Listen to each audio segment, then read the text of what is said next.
Hello, everyone, and welcome to Capital A, Unauthorized Opinions on Art and Money. This week, I wanted to take a break from my ongoing exploration of what COVID has meant for our understanding of our world to bring you a brief conversation I had with my friend, the independent filmmaker Charles Davis. Charles is a kind of one-man filmmaking machine.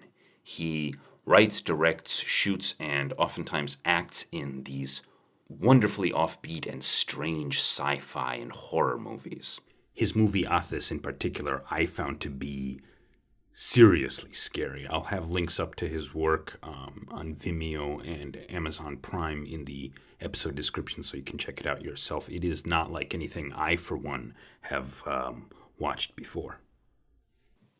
Some while back, Charles made a very interesting observation to me that while digital technologies have made it easier and cheaper to make a film than it has ever been before, and easier and cheaper to put it up on the internet for anyone in the world to stream and to rent and to purchase. Nevertheless, being an independent filmmaker is not necessarily any easier, and in some ways is much harder in today's economic and cultural climate. This irony is what I asked Charles to unpack for me in this conversation. I hope you enjoy it. I learned a lot from it, not just in terms of the economics, but also the culture and the world of independent filmmaking today.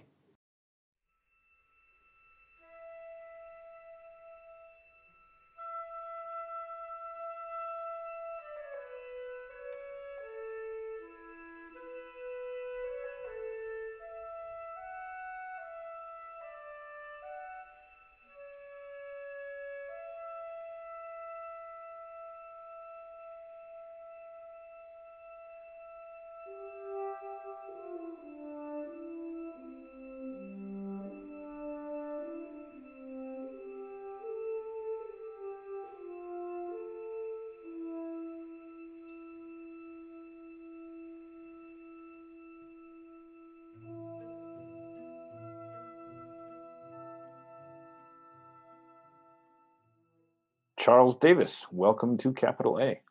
Thank you. Good to have you. It's good to be on Capital A.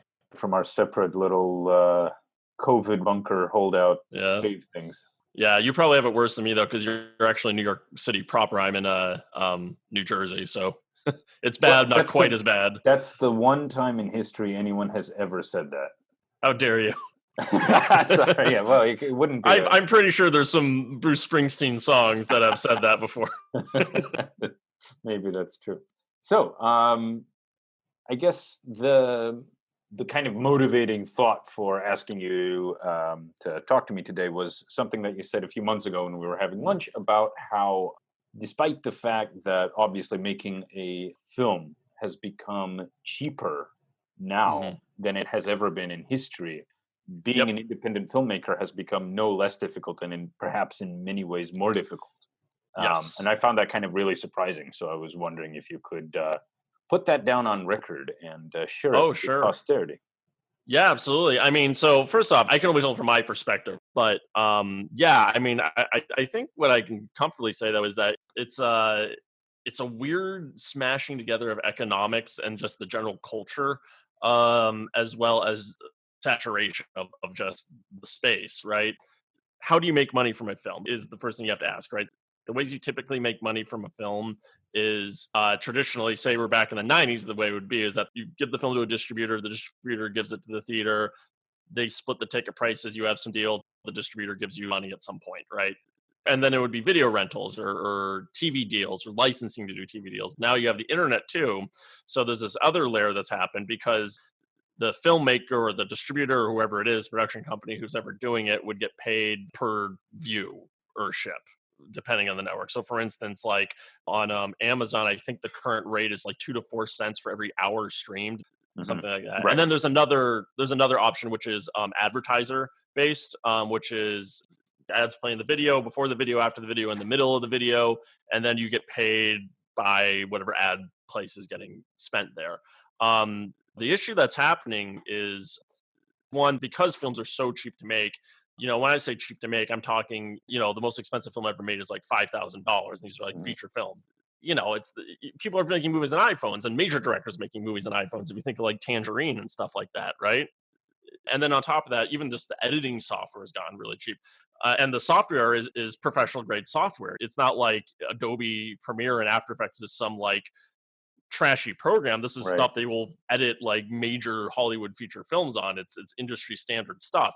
So You like know? the cost to get started is the cost of like a $3,000 or $4,000 video camera, an SD card, a computer, and a Yeah. subscription to Creative Cloud. Yeah, basically. With those tools, one person can make an entire feature-length film. Oh yeah, easily. All that stuff you listed, you don't even need all of that. Like you could do an iPhone and iMovie, and you can make a completely acceptable looking movie. But so that's one thing. Is just it's cheaper to make films. You don't need to like be connected to rich people, which is a good thing. Because it should be art for the people. Art can come from everywhere, and now it can, and you can distribute for yourself for free as well. And this is, sorry to interrupt you, but this was the part that surprised me, because when we were talking about this, my kind of assumption was that the way that they get you is through distribution. And you said, actually, distribution is pretty easy too. Yeah, this is where things get interesting, because it's like, it'd be great to sit there and be like, it's all the man, it's all the system against you, all this stuff. If you want to get onto Netflix, that's a hard thing. That you need like a distributor or something. There's a whole controversy, like Netflix and iTunes, particularly the ones I'm thinking of, or Hulu or things like that. It's hard to get plugged into there if you're not being represented by somebody. But other networks, if your goal is to just, can I get this movie out in a way that the public can view it? That is very easy to do. And what I mean by that is you can just do YouTube, like just that alone. Obviously, most people don't watch movies on YouTube, but another place which is great is Vimeo. I have a bunch of movies up on Vimeo that, there's another talk about nobody watches, but you can put your films out there to rent and sell, just like without anything. This is the thing. I could sit here and be like, "Oh, the man's getting me," because they only want to have these super popular movies on, and they're saying you have to promote your films or you can't be on the space. But I can sit there and complain about this stuff, but at the same time, I can also just put it on Vimeo, which doesn't care. You pay Vimeo a subscription fee of like X number of dollars, and you can just have your movie there and rent it and make money off of it. So just to recap here, it's cheaper than ever to physically make a movie. To physically make a movie, it is, I don't want to say it's free, but functionally very, very low cost to self-distribute it yourself too. And this isn't just like putting your movie up on the internet so that like your grandmother can view it. You could just view that as a revenue stream and put in options to rent and to buy, and people could pay you money to watch your movie, and you would never have to go through a studio or through an agent or a middleman of any kind. Correct. It sounds like heaven. Yes, it does sound like heaven, but the end result is what happens is that, first off, there's so many movies and so many networks that get made now, they're low budget. And on top of that, I think just culturally, people have just come very accustomed to these subscription-based models, right? I was reminiscing the other day with my wife, and you probably remember, you're my age, Phil, because I know this, by the way, me and Phil went to college together. We're both 12, yeah. Yep, exactly. Remember back in the day, in the 90s, when we were like in high school, and we would literally just walk into a movie store, you would go to like horror section or some section or wherever you're into, you would rent a movie and pay like $3 to $5 out of your pocket, where you had nothing to go on for this VHS other than the box art and the description on the back. Yes. And you would just risk it and put your money down. You're risking an hour and a half and $3.50. I know. And man, did we get burned a lot. And that's so I was reminiscing the other day about that, because it's not like that anymore, right? You access online, you get movie reviews from people who watched it, you get trailers, you can look at the accolades, you can do full investigations of the films. And when people are in that nature of, I want to see something I haven't seen before that doesn't have a celebrity in it, they go to the Netflixes, the Amazons and all, and the Hulus and stuff like that, where they have subscriptions, they can endlessly browse and stream and then view those movies. And what ends up happening there is that, nobody's going to go on to a platform where you have to actually pay money to rent something you've never heard of before. it's like we're in theoretical heaven for filmmakers because we can just put it on Vimeo and rent it directly. We don't have to deal with anyone. But in actual practice, what ends up happening is when you stream the videos with a subscription service like your Netflix or your Hulu's or your Amazon Primes or things like that, the money that's given to the filmmaker, much less the production company, much less the distribution company, if they're going through a distributor, is really, really small. Like really small, because when Amazon Video Prime, they keep changing the name. I think it's called Prime Video Direct now. But their program for independent filmmakers just to self-publish on Amazon. When it first came out, they were paying out 15 cents an hour, which is for every hour someone streamed the movie. And that at the time was the best deal in town. That was like, everyone was like, wow, that's so much money.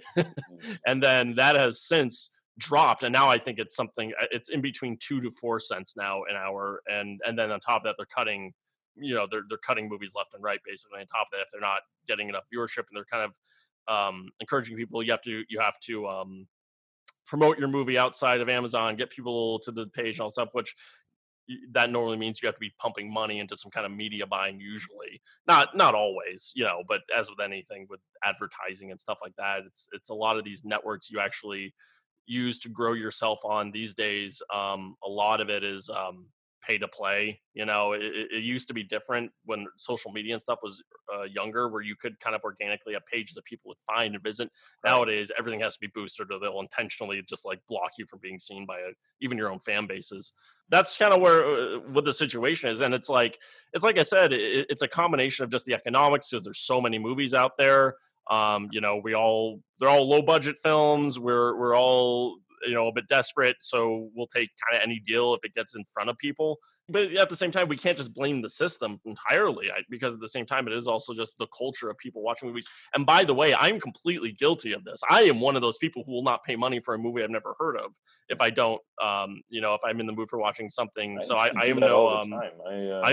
am complete hypocrite for complaining.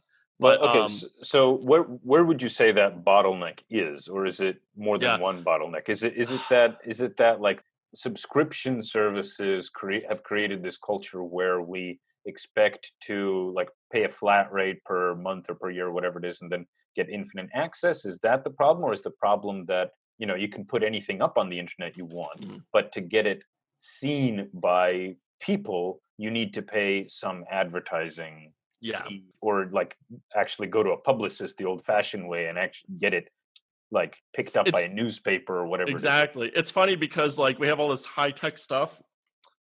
There's no answer about where one bottleneck is. I think it's both things. One, just the culture of we're all accustomed to just having the subscriptions and getting endless amounts of access. With the subscriptions, we are not accustomed to how it was with the example we talked about before in the 90s, where we would just walk in and feel like, let's give it a try and see what happens, and paying for that chance. But at the same time, you can't completely say it's a bad thing, because the movie's out there. These networks, these are major networks. Like Amazon's a major place. It will put your movie out there. Vimeo will put your movie out there, which is not something you could have said in the 90s if you're a filmmaker. So what the question there is, how do you get your voice heard?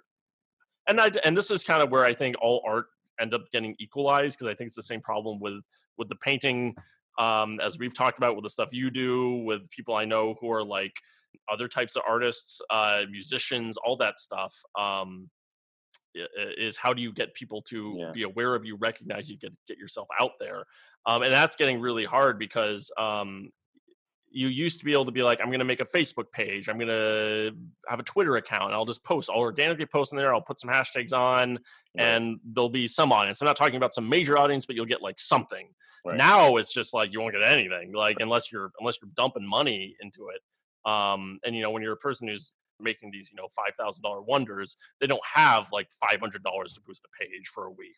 Film festivals, you regularly meet people who are working minimum wage jobs at Target and manage to try to do something, try to follow a dream. It's like, it's crazy to then come in and be like, well, now you have to start dumping money into it to get any recognition. But at the same time, it's like, that is oversaturation. So I don't have there's not, as you can see, I'm rambling. There isn't a clear answer to this question. There isn't a clear answer to how do people make their art aware in the world. The answer used to be film festivals. Well, I want to ask you Yeah, about film festivals in a moment, yeah, because I think that's something that I don't really know anything about, yeah. and um, I'd like to learn more about. But before you get into that, the problem that you're sketching for me here, if I understand it correctly, Hmm. is again, one, really cheap to make a movie, comparatively cheap to make a movie. Hmm. Two, really cheap or comparatively cheap to distribute the movie in the sense of like give people theoretical access to it.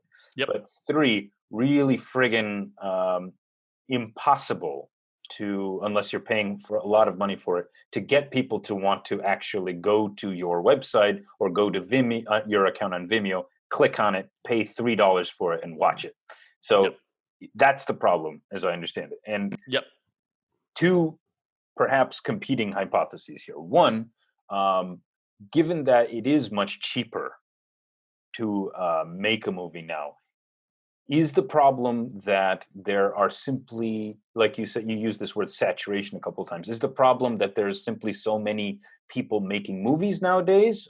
Well, not that that's a problem, but is that Yeah. the source of the challenge? Or is it rather, two, that um, when distribution is so seamless, when anyone on any part of the globe can watch anything put on the internet by anybody else, is it that your reach might have increased all across the globe as a consumer, but your bandwidth has not?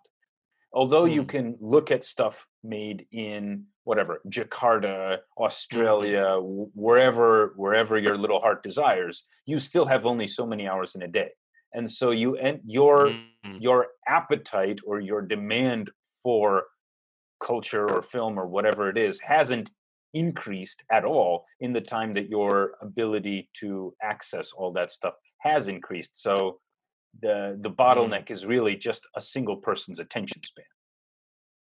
I mean, it's an interesting question. I don't.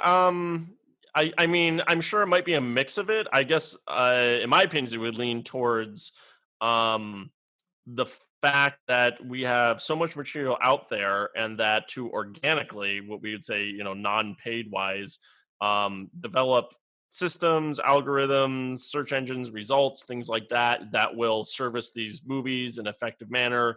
One, the technology isn't there to really accurately push. I did identify people who would be interested in these films, and then Mm, push these it's type not of fine films in grained front of. enough. Huh? It's not fine grained enough. Exactly. Organically speaking, paid Right. why if you're doing paid, and then the other Uh-huh. issue is that there's no incentive. There's no Right. incentive for them to develop. Why would you have something? Because it's like Facebook could promote these movies and push them in front of the people that probably relevance to, but why would they do that for free? What's Right. their incentive? They have no Right. incentive to do it organically. When they were first starting, they did, because they were trying to get Facebook up. They said, "Want you want to come in? You want to use these, this nice Facebook thing, and we'll put stuff that's relevant towards you in your face." Then it was like, well, now we'll make people pay for it. Right. So I think it's partly that, and then I think I think what you're saying about bandwidth is a very interesting idea. The thing that I question with that is how many human beings have access to the internet and watch movies on the internet versus how many movies are out there, right?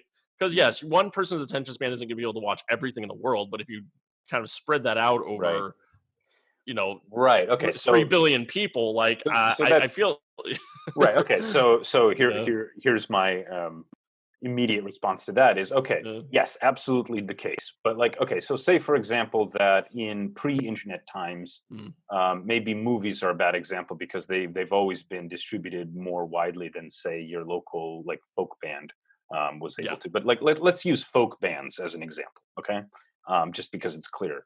mhm, In pre-internet days, if you are a person with an appetite for folk music, you basically can go to your local venue and listen to it there, right?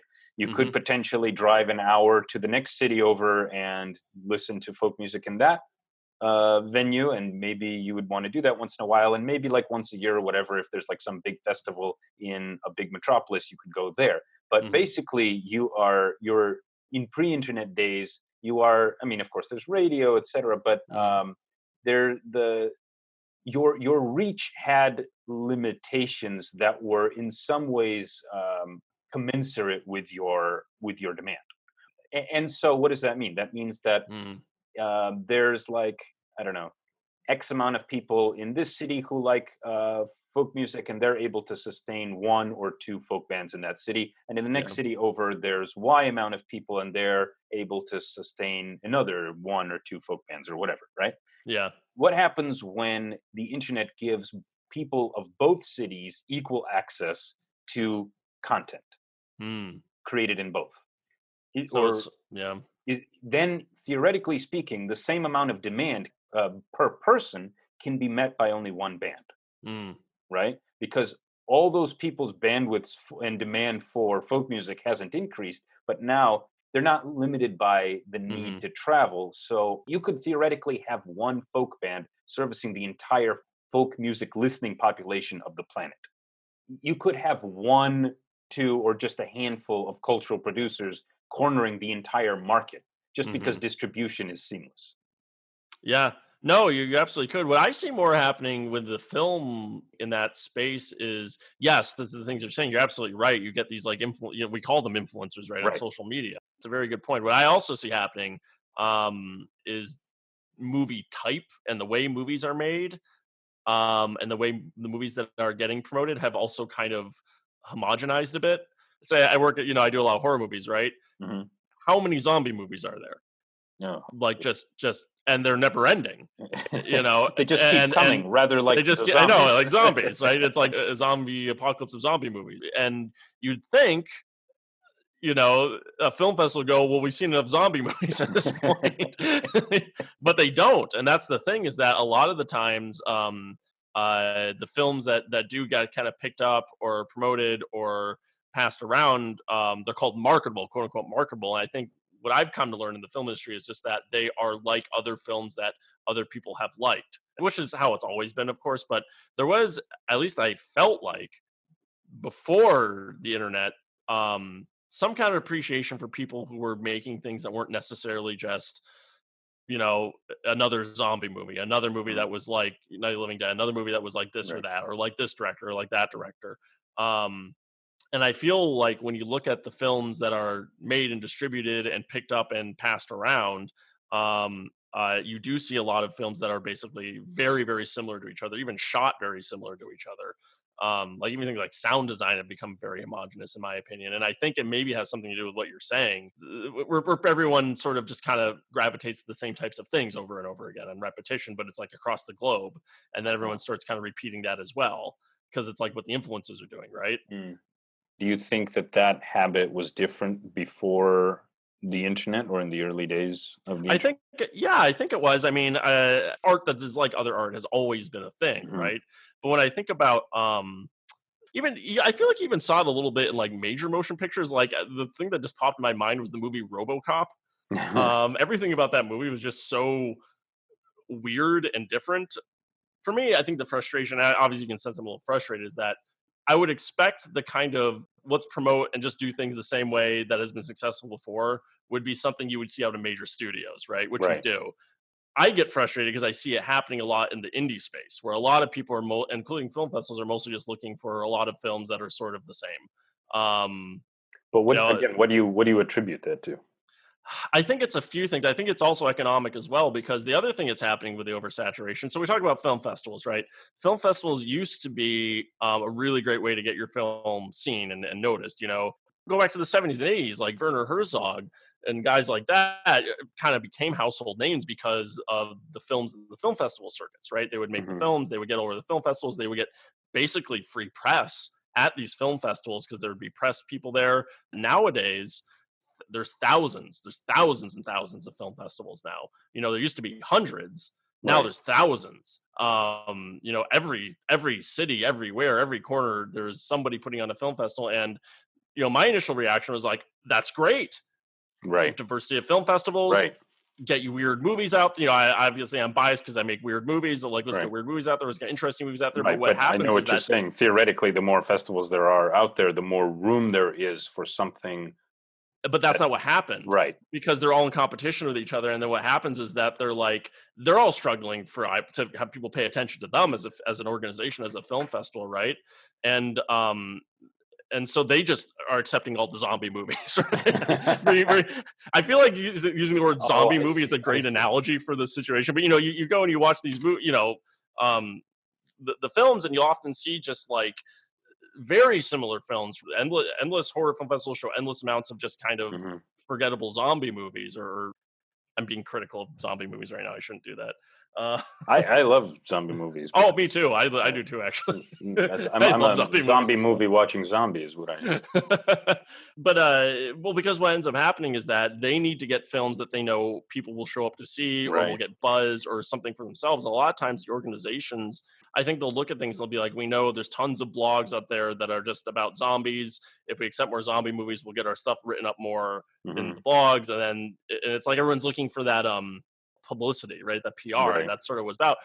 Including the film festivals, they're looking just as much for the publicity as the actual filmmakers are.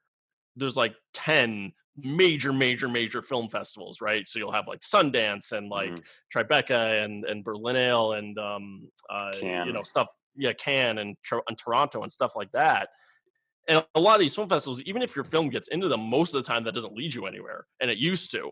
Now it's like you have to get into the film festival and you have to win the top award for anyone to pay attention to you, or even your name get mentioned anywhere. Anyone care. Now it's like you could be in a major film festival and you won't win an award or anything, but you're there. You got, just getting in is a miracle because they're so competitive. And there are plenty of films back in the day who weren't winning major awards or anything, but they were there, they were present, they get press, they get buzz talking about them. Now it's like, unless it is like the number one winning film of the entire major film festival, you're probably not getting much press. Even small towns will have so many film festivals in them that it's like, how many times is the newspaper going to cover it? So when they're doing their movie selection, the film festivals themselves are often looking for films that they think will get them press. Right? It's sort of like, what is your film going to do for our festival? Is more like the question they're asking. And I don't want to badmouth all of them. Of course, I'm involved in film festivals. The ones I've been into have been fantastic. They're not all like this, of course, but when you look at some of these places where they get into and the nature of the films, you do see a lot of you see a lot of zombie movies. You see a lot of zombie movies. I think that's going to be the title for this episode. But actually, I think that's a really good segue to before we finish up here, because I don't know many filmmakers. Most of the people I know are in fine arts, contemporary art rather. So I have a kind of like basic understanding of the daily life of a contemporary artist, right? There's a certain cast of characters within his or her orbit. There's like the MFA program, there's the gallery scene, there are museums, there are art critics, there are shows, and like all of this is an ecosystem or several. There's a certain mental map that I have of how that world works, but I don't have the equivalent map for what it's like to be an independent filmmaker. So I was wondering if you could like just kind of take me through like a day in the life of an independent filmmaker. Like, what are the institutions? What are the like cast of characters that they deal with? What is the goal? What are you as an independent filmmaker trying to achieve? What are you hanging your career hopes on? Like, how does all that work? It's really honestly probably not that different from what you're used to in the fine arts. Of course, there's critics, film critics, mostly newspapers or blogs or things like that. And it doesn't necessarily need to be like big prestigious institutions. Some of the best critics who get written up with are just guys who started blogs or gals who started blogs. It used to be that you wanted to be seen in lots and lots of film festivals. Now I'm seriously starting to question if that is something you want anymore, just because of how film festivals kind of are these days. So traditionally, like a film festival is the independent filmmakers equivalent of like a gallery show. Oh yeah, big time. And how does that work? Like, what do you get paid to be in a film? Like, what do you? You pay them. You pay them. Yeah, you pay them to submit, and then they send you a rejection. You pay for the rejection letter. You pay for the rejection letter. Yeah, no, you pay. No, that you don't get paid anything. You get. You pay to submit. The price ranges depending how big the film festival is. I know I'm bad-mouthing film festivals like crazy right now, but I submit to them like crazy. That is definitely the cultural gallery institution type experience for filmmakers. I like I said, I'm involved in film festivals. I promote them like crazy. The ones I think are really good. So I just want to give that disclaimer because I don't want to make it seem like I think the whole thing's bad. But yeah, so typically, I mean, the end goal would be every filmmaker is different.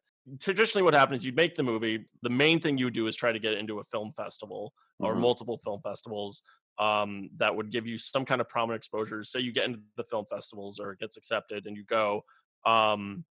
There would be critics there that would do write-ups on it. Distributors themselves would show up to the film festivals. You could ink deals to get your movie picked up by distributors, or if that didn't happen, at least there'd be some press, and you could say, hey, look, I was in this film festival and got written up and got a good review or whatever. And then you could go to like a smaller distributor and be like, hey, you should pick up my film because it has some name stuff behind it. And that was the typical path.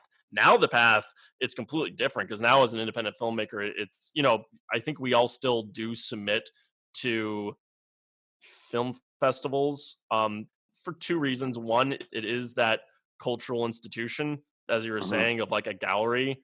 That's like the best thing with film festivals now, because a lot of film festivals you're probably not gonna get much press out of. So I think that's kind of why you do it. It's more about meeting people, having that kind of gallery experience, all that kind of stuff. And then from there, it's deciding, do you want to try to get a distributor to send it somewhere, or do you want to try to do it yourself? And then it's a conversation about how do you market it and all that stuff. What is a distributor's role in a world where you can just upload your video to Vimeo at any time? Yeah, that's a good question. Well, I mean, the thing is that, like I said, you can upload to Vimeo, but then just no one's going to watch it. No one's going to watch it. Whereas even if you upload to Amazon, even if you upload to Amazon Prime Video, a lot of the people who get their movies put up there don't get views either. Just because the way the algorithm works, it's like if your movie gets lots of views, it will get bumped up into their search results. So it's like people who are getting lots of views will get more views, and people who don't get any views will kind of just dunk. Well, it's frustrating because I wish people would be on Vimeo more, because Vimeo was fantastic. Like, it's really like I'm upset more people don't engage with it because they have curated lists, they have critics, anyone can upload it. People will try to get unknown stuff seen by featuring them. They have an algorithm that's kind of really organic algorithm. They have a great system set up for people, filmmakers. It's really fantastic. So talking about distributors, a lot of these places you do need a distributor to actually get into. So Vimeo, you don't need one. Amazon Prime, you don't need one, or at least you didn't until who knows what's happening now. But other places, if you want to use a distributor to get into like a Netflix or Hulu or things like that, you probably do need a distributor, an aggregator, or something like that, because you can't. I mean, particularly Netflix, you can't just like you can't. So is that like each of them? So is that like an agent? So a distributor is basically so back in the classic days, back in the 90s when back in the 90s when we were actually in a movie stores, the distributor would be the one who would actually like make the VHS, package it, and send it to the movie store, or make the reel, send it to the movie theater. Like, they're the ones who actually physically get your movie to the places. Like the label. Yeah. If it were music. Exactly. Yeah. Exactly. Same thing. But it's like now they still do that. So that's one reason to go with a distributor, because if you ever want any kind of like, if you want to do like DVDs or Blu-rays or things like that, and Walmart, like that's what a distributor would do, like a label, like you said, but also like a label. For the digital stuff, they would have relationships already with like Netflix or whoever and say, here's the movie. So kind of an agent, because they would kind of pitch it for you. But I mean, another thing distributors do, which is actually one thing to say, is that they'll also help market the movie often. So if they buy a film, maybe use a filmmaker to have a budget, they might have a budget to help market your movie. So that's one path. That's like the classic path to do. Try to go into film festivals. Me and bitter old me still does as well. I still submit around all the time. I think when you first get started out, you go to film festivals and you're schmoozing with people because you have this belief that like, oh, I'm going to meet the big producer. I'm going to meet somebody who is somebody or going to be somebody, and that's going to help me, right? Because they're going to, I'll be their buddy, and then they'll turn me into something someday. And then, you quickly realize that's probably not the case. So it just comes more about, finding other like-minded people that you want to be around. And that's sort of, that's what I see a lot of, is just people looking for other like-minded people. I'd say the film festival experience is really less about getting a distributor, getting picked up. It's not even really that much about winning awards. It's about just like having that in-person experience, that engagement, getting to meet other artists, that engagement. It's sort of like that gallery. You get people in a theater who just sit and watch a movie physically, and you can be with them, and you can do a Q&A. all Yeah. that, and it's just a very nice thing. So Yeah, the way that I kind of frame it for myself in my mind is that people have different goals. Some people want to yeah, be rich, some people want to be famous, some people just want to support themselves. Many people like say that all they want is to support themselves with their art or whatever. yeah, Like for me, I think like the goal, like I don't know if it's a goal so much, more like a driving or motivating factor is like there's a conversation happening. yeah, In sometimes it's good, sometimes it's bad, sometimes it's boring, sometimes it needs a major overhaul, but there is a conversation. And it used to be, I feel, well, I don't want to over romanticize the past, but like let me just say it's really hard to be a part of that conversation. And I think like a lot of my so-called career decisions revolve around I don't want to do this in a vacuum. And like the energy of a gallery opening, the yeah, having friends that do this also, like yep, getting, especially like God knows, getting your work like written or talked about, like yep, or writing or talking about and engaging with other people's work, like that's all, like that's like what's really exciting to mm, me. And sometimes that still kind of shines through the cracks in the marketing and promo racket that we're all engaged. yeah, yeah. But I think that's a good segue to the last question I wanted to ask you, which is like, would you say there's cool, like, No, everyone's a loser. yeah, Nobody's cool. not the people, Charles, the films. Sorry. Would you say that there's are you excited about stuff that people are making in the independent movie scene? Oh, I see what you're saying. Yeah, so I absolutely am, and that's kind of where my frustration with the film festivals go because I have friends who are I think are like friggin' amazing filmmakers who make really crazy stuff, and they're having all the same struggles I Hmm. have. Hmm. Like you can't get anywhere, and then you see the films again to like the major film festivals or these mid-tier film festivals, And it's right. and then it's all zombie movies, and Right, it's right, like, right. why didn't you take? Why are you rejecting my friends? Because I absolutely do, and I honestly, some of the best experiences I've had in the film festivals are these really small film festivals that are only in their first couple of years, where they're not smart enough to know they shouldn't be taking Mm, weird movies, mm, mm, mhm. For their Because own good, right? Yeah. I'll say some good stuff about some film festivals. There are certain film festivals which absolutely still have the mentality of let's find Mm, people who are trying to do something interesting, and not just sort of jadedly trying to make the same right. story. Those are definitely worth going to, and you will see inspiring stuff there.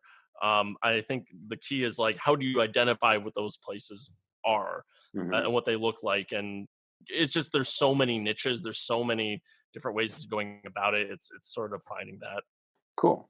Is there anything you want to give like a shout out to before we go here? Like, That's a good idea. you already mentioned Vimeo is a really good service that more people. Oh, I see. Yeah, yeah. I would say anything. Go on Vimeo and try to have a classic. This isn't this. No one's going to do this, but try to have a classic experience like we had back in the '90s, where Where you just just grab click something. around, Yeah.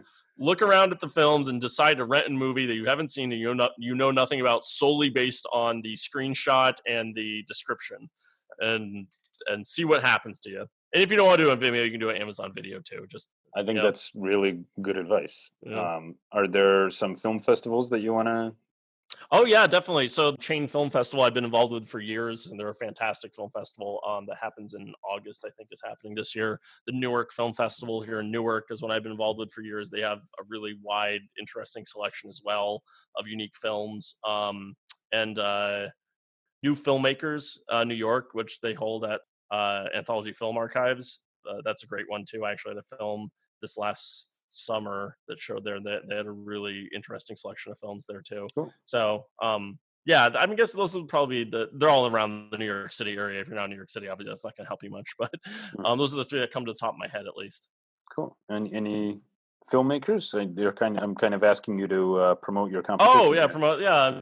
a couple filmmakers I would recommend that are other filmmakers in my weirdo horror movie genre thing that I do would be Corey Nicholas. You can check out his film Fisheye on YouTube, all these movies you can check on YouTube.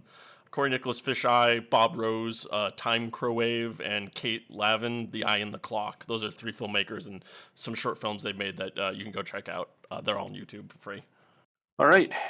thank you so much for joining me. Absolutely. Anything that humans do has a whole world that kind of accrues around it, and you only get to know a few of them, I feel like, in Yeah. your lifetime. So it's always interesting to find out how like Yeah. the inner machinations work in like the next universe over. Yeah, absolutely. Yeah, it's an interesting conversation to have. I just see so many parallels as well when you're talking about the independent film scene to the stuff you also talk Yeah. about Yeah, me just like too. Yeah. the economics for like the painting, the high art stuff. I really think a lot of it's very analogous. You Hmm. know? Yeah. Yeah. A lot of the same dynamics apply across Yeah. not just these two fields of Yep. cultural production, but many, many, many, many, many. Yeah. Cool. All right. Cool.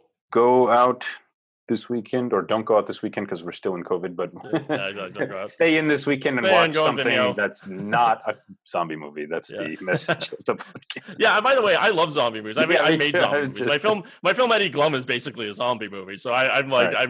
I'm just using it. There you go. You Yeah. all right. Watch Eddie Glum if you're looking for something. Yeah, it's on Vimeo. I just got taken off On of Vimeo. Amazon, but you can watch it on Vimeo. All right. Thanks a All lot, right. Charles. Yep, thank you. Bye bye.